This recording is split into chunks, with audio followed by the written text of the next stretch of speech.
ଭକ୍ତି ସାଗରରେ ଆପଣମାନେ ଚାଲିଛନ୍ତି ରଥ ଦୌଡ଼ି ଚାଲିବା ପାଇଁ।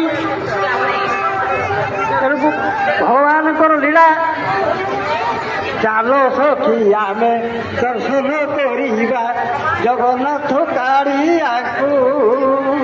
ଦୁଃଖ ସୁଖ ସବୁ ବୁଝେଇ କହିବା ରଖ ଏ ଭକ୍ତ ଜନକୁ ପ୍ରଭୁ।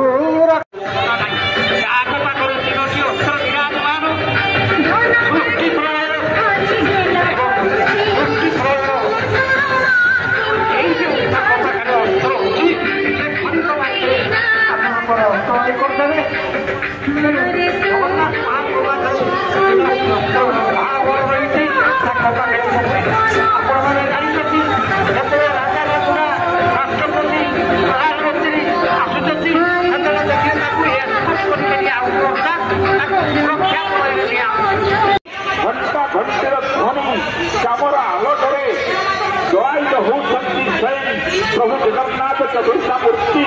ଧୀରେ ଧୀରେ ରଥ ଭିତରେ ଆଲୋକ ଜଳି ଉଠିଛି। ରଥର ଚାହୁକ ଧୀରେ ଧୀରେ ରଥକୁ ପରିଚାଳନା କରି ଆଗକୁ ବାହି ନେଉଛନ୍ତି। ସନ୍ଧ୍ୟାର ଆଗମନର ଅନତି ସମୟ ଭିତରେ ଆମେ ନିଶ୍ଚିତ ଭାବରେ ଠାକୁରଙ୍କର ଯେଉଁ ଗନ୍ତବ୍ୟ ସ୍ଥଳୀ ସେ ରଥ ପହଞ୍ଚି ପାରିବ ବୋଲି ଆମେ ସମସ୍ତେ ଆଜି ଅନୁମାନ କରିପାରୁଛେ।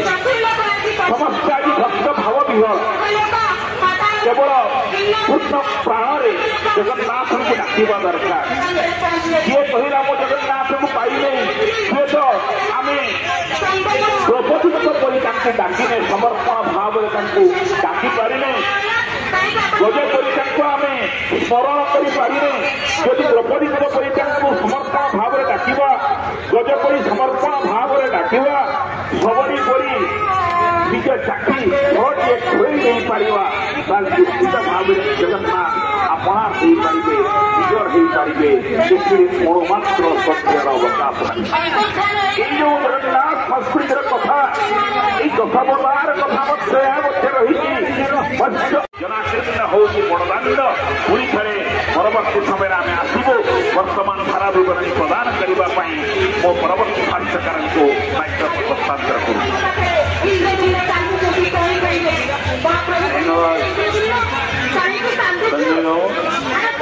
ସୁନ୍ଦର ଭାବରେ ପରିବେଷଣ କରିଥିଲେ ଜଗନ୍ନାଥଙ୍କର ସମ୍ପର୍କରେ ବାସ୍ତବିକ ଭାଗ୍ୟବାନ ସମସ୍ତେ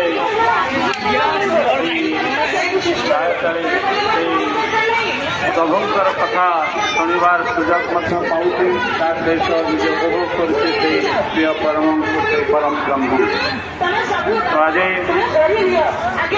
ଅନ୍ୟତମ ଭାଷ୍ୟକାର ଯିଏକି ଆମ ଗହଣରେ ଅଛନ୍ତି ଶ୍ରୀମତୀ ପୁଷ୍ପଲତା ମହାନ୍ତି ମହୋଦୟା, ସେ ଆଜି ଏ ବିବରଣୀ ପ୍ରକାଶ କରିବେ ମହାମାନଙ୍କ ଗହଣରେ। ଧନ୍ୟବାଦ। ରଥ ପାଖେଇ ପାଖେଇ ଆସିଲାଣି। କୁନି ଝିଅଟି ରିପ୍ସା ମହାନ୍ତି ତାର ନୃତ୍ୟ ପରିବେଷଣ କରି ଏପର୍ଯ୍ୟନ୍ତ ବି ସେ ଠକି ଯାଇନାହିଁ। କାରଣ ଯୋଉଠି ପ୍ରଭୁଙ୍କର ନାମ ଆସେ ସେଠି ଠକିବାଟା କିଏ ଭୁଲିଯାଏ। ଆଜି ଯଦିଓ ସମାଗମ ରଥ ପାଖରେ ଘଟିଛି, ଏପଟେ କୁନି ଝିଅଟିର ନାଚ ଦେଖିବା ପାଇଁ ସମସ୍ତଙ୍କର ଉତ୍ସାହ ବଢି ଚାଲିଛି।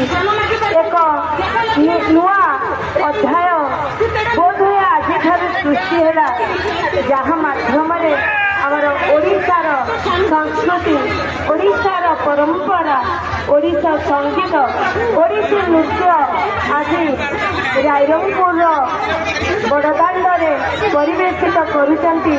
ରତ୍ନବେଦୀରୁ ଏଇଠି ଗୋଟେ କଥା ଆମେ ମନେ ରଖିବା, ରତ୍ନ ସିଂହାସନ ବର୍ତ୍ତମାନ ଖାଲି ପଡ଼ିଛି। ଶ୍ରୀମନ୍ଦିର ବର୍ତ୍ତମାନ ଶ୍ରୀହୀନ ହୋଇଯାଇଛି। କାହିଁକି? ଯୋଉଠି ଶ୍ରୀ ଅଛନ୍ତି କିନ୍ତୁ ପ୍ରଭୁ ନାହାନ୍ତି। ଶ୍ରୀ ଯିବେ କୁଆଡ଼େ? ପ୍ରଭୁ ତ ତାଙ୍କୁ ସାଙ୍ଗରେ ନେଇ ଆସିନାହାନ୍ତି ନା। ସେଥିପାଇଁ अभिमान करिसेंती से अभिमान पछरे अनेक कारण रही अछि। आज प्रभु ओह्लाई आसिसेंती आम मानक दर्शन देवा पाई ए पतित मानक दर्शन दे उद्धार करबा पाई सब बेले सब जगह सब परिस्थिति रे प्रभु निजको निजे प्रकटित करिथांती एवं एही पतित मानक मोक्ष प्रदान करिथांती। हेरा पंचमी रे माँ लक्ष्मी आसिथांती रथरु टिके भांगी दे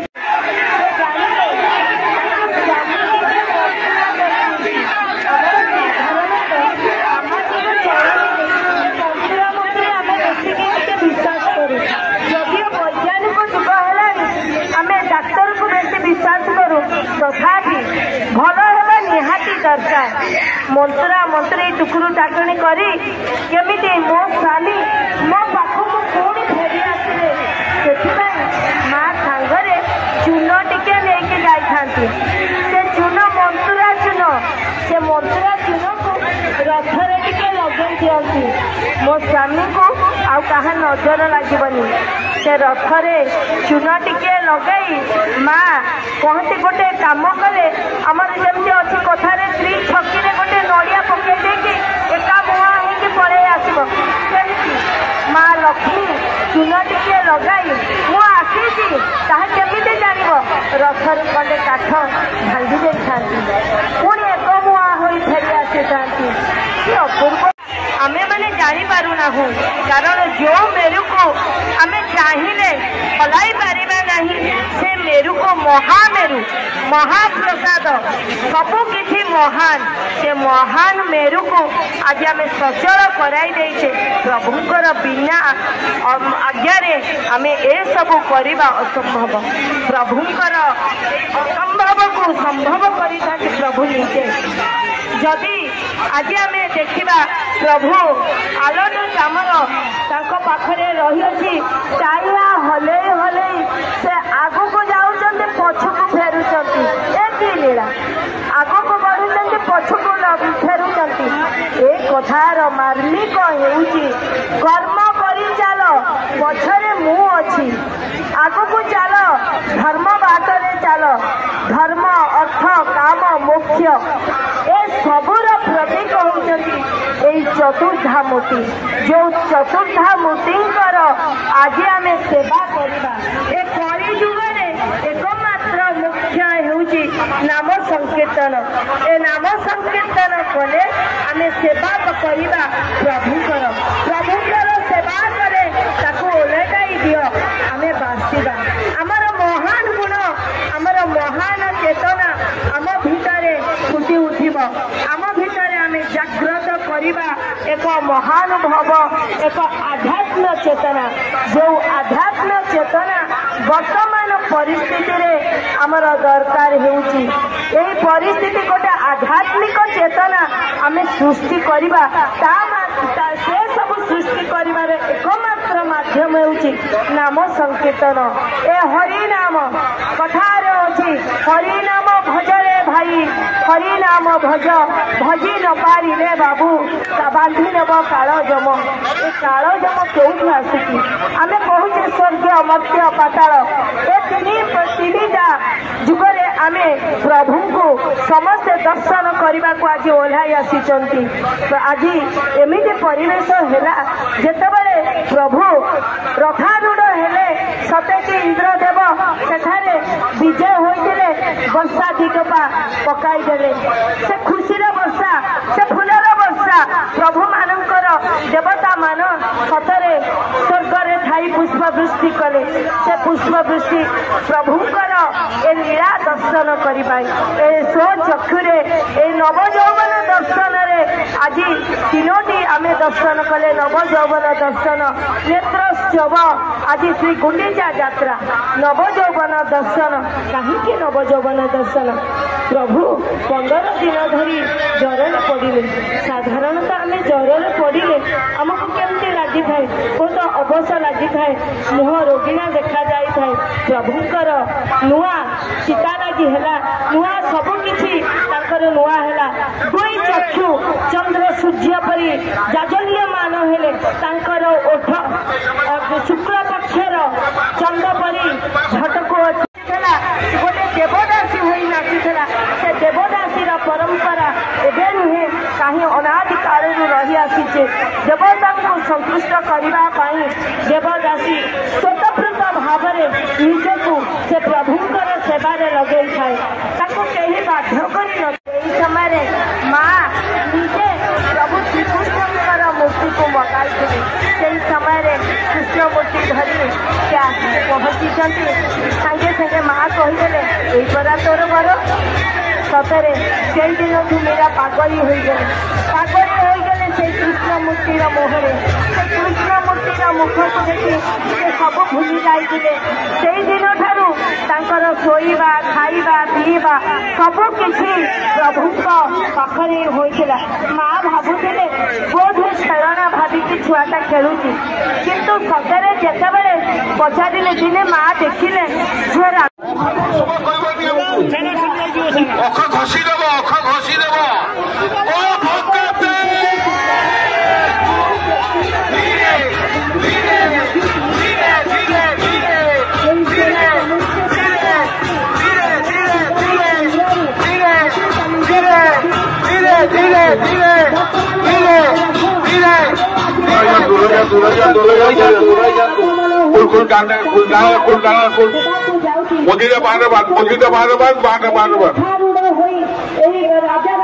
ରାଜପୁର ରାସ୍ତାକୁ ଧନ୍ୟ କରିଛନ୍ତି। ଆଜି ସମସ୍ତେ ରଥ ଏବଂ ଭକ୍ତ ସମସ୍ତେ ଆଜି ଧନ୍ୟ ହୋଇଛନ୍ତି। ପ୍ରଭୁଙ୍କର ଶ୍ରୀ ପୟାର ଏଠାରେ ପଡ଼ିଛି। ଏ ପ୍ରଭୁ ଏମିତି ବର୍ଷକେ ଥରେ ଆପଣଙ୍କର ଆଶୀର୍ବାଦ ହେଇଥାଉ। ଆପଣଙ୍କର ଏଇ ଯାତ୍ରା ଦେଖିବାକୁ ସ୍ୱଚକ୍ଷୁରେ ଏଇ ସମସ୍ତ ଭକ୍ତ ଏଠାରେ ଉପସ୍ଥିତ ରୁହନ୍ତୁ। ଏଠାରେ ଭକ୍ତମାନେ ପାଗଳ ପରିକା ହାତ ଧରା ଧରି ହୋଇ ନାଚୁଛନ୍ତି। ଜନସମାଗମ ବଢି ଚାଲିଛି। ପାଣି ବର୍ଷା ଚାଲିଛି। ଗରମରେ କାଳେ ଅତିଷ୍ଠ ହୋଇଯାଇଥିବେ ଭକ୍ତମାନେ। କାଲି ଏଇ ଦ୍ୱାରା ଏଇ ରଥ ଟଣାଯିବ। ସମସ୍ତ ମା ଭଉଣୀକୁ ଅନୁରୋଧ କରାଯାଉଛି ସେମାନେ ଗହଣା ଗାଣ୍ଠି ଘରେ ଥୋଇକି ଆସିବେ, ଥୋଇକି ଆସିବେ।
ଭକ୍ତ ସମାଗମ ସେମାନଙ୍କର ଭାବ ବିହଳରେ ନୃତ୍ୟ କରି ଚାଲିଛନ୍ତି।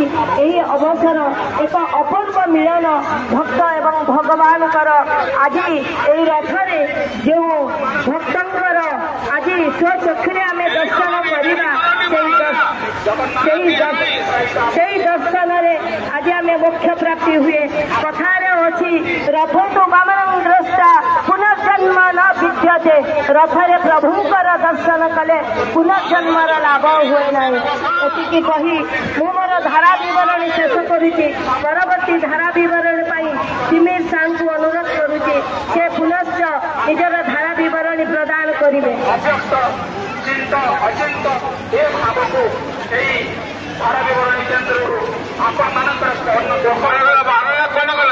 यापर धारा विवरणी देवाई ଶିବରଞ୍ଜନ ପଣ୍ଡାଙ୍କୁ ଅନୁରୋଧ କରୁଛି ସେ ଧାରା ବିବରଣୀ ପ୍ରଦାନ କରିବେ।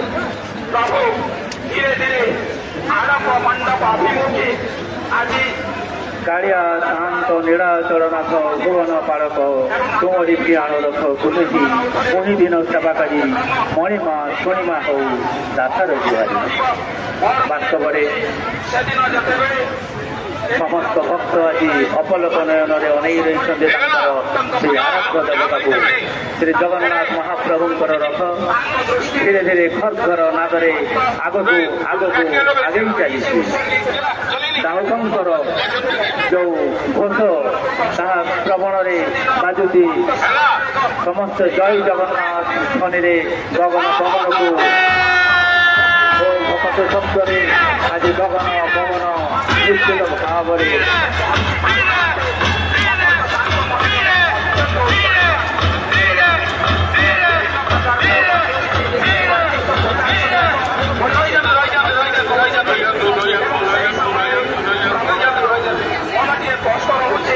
ପ୍ରଭୁ ଜାଣିପାରୁଛନ୍ତି ଆରେ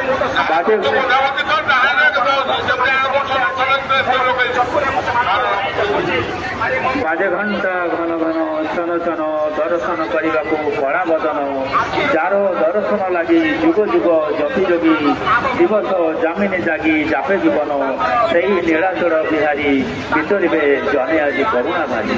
ବାସ୍ତବରେ ମହାପ୍ରଭୁ ଜଗନ୍ନାଥ ସମସ୍ତଙ୍କୁ ଆଜି ତାଙ୍କର କରୁଣା ବାହାରୀକୁ ଏଠାରେ ବିତରଣ କରିବେ।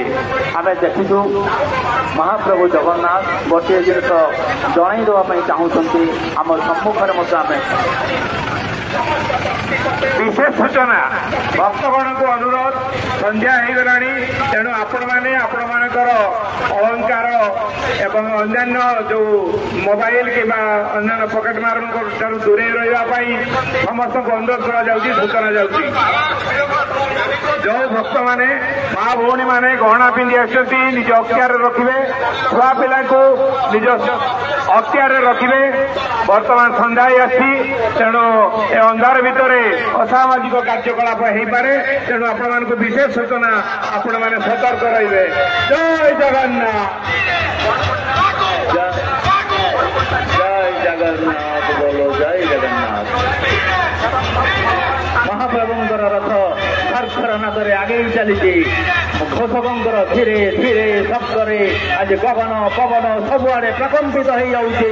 ସମସ୍ତଙ୍କ ମନରେ ଉତ୍ସାହ ଉଦ୍ଦୀପନା ଘୁରି ରହିଛି।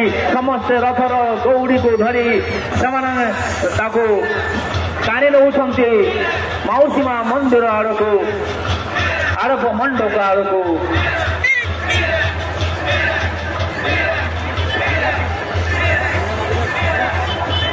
ବାସ୍ତବରେ ମହାପ୍ରଭୁଙ୍କର ଏ ଲୀଳା ଏକ ବିଚିତ୍ର ଲୀଳା।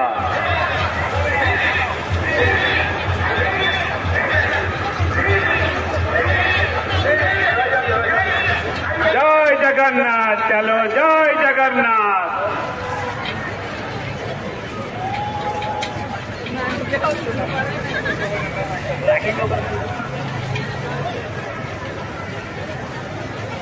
ବାସ୍ତବରେ এই যাত্রা আমাকে সূচাই দিয়ে দিন ଅଛି ମାନେ ନିଶ୍ଚିତ ଭାବରେ ରାତ୍ରି ହବ, ସକାଳ ଅଛି ମାନେ ନିଶ୍ଚିତ ଭାବରେ ସନ୍ଧ୍ୟା ହବ। ଆମେ ଦେଖିପାରୁଛୁ କିଛି ଭକ୍ତ ପ୍ରକାର ପ୍ରୟାସ କରୁଛନ୍ତି। ଭକ୍ତ ଭାବୁଛି ମୁଁ ଜଗନ୍ନାଥଙ୍କୁ ଟାଣୁଛି, ଜଗନ୍ନାଥ ସେଇଥିପାଇଁ ହସି ରହୁଛନ୍ତି। କରି କରାଉଥାଏ ବୁଢ଼ୀ ଅବିରୁ ଅନ୍ୟ ଗତି ନାହିଁ। ଯିଏ ନିଜେ କରୁଛନ୍ତି ଏ ଲୀଳା, ତାକୁ ମଣିଷ ଭାବୁଛି, ଏ ମୋର ମାନବ ଭାବୁଛି, ମୁଁ ତାକୁ ଟାଣୁଛି। ଏଇ ତ ବିଡ଼ମ୍ବନା ଜଗନ୍ନାଥ ସଂସ୍କୃତିର। ଦୀପ ଜଳି ଉଠିଛି, ଦୀପର ପ୍ରଜନରେ ଠାକୁରମାନେ ଆବାହନ ହେଉଛନ୍ତି ଏବଂ ଭକ୍ତମାନଙ୍କୁ ଅନୁରୋଧ, ଯୋଉମାନେ ରଥ ପଛରେ ରହିଯାଇଛନ୍ତି ସେମାନେ ଟିକେ ଅପେକ୍ଷା କରନ୍ତୁ।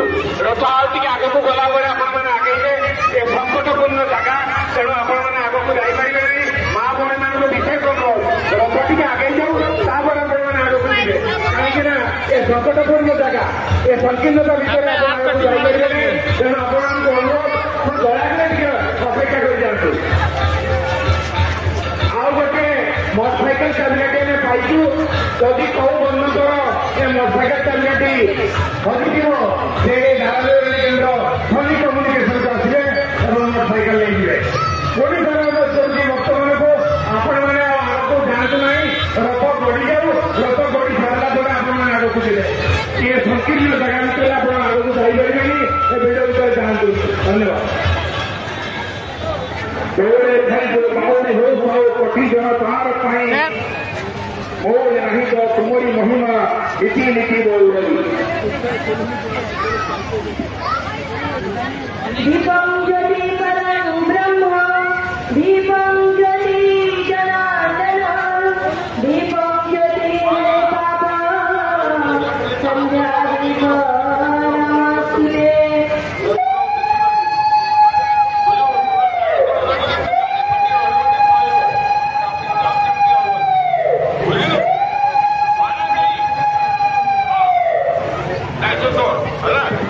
सुंदर भाव समस्ते एवं इनर बड़ा आउटर पड़ंग थोड़ा सफीर चेष्टा करी नियोजित रखी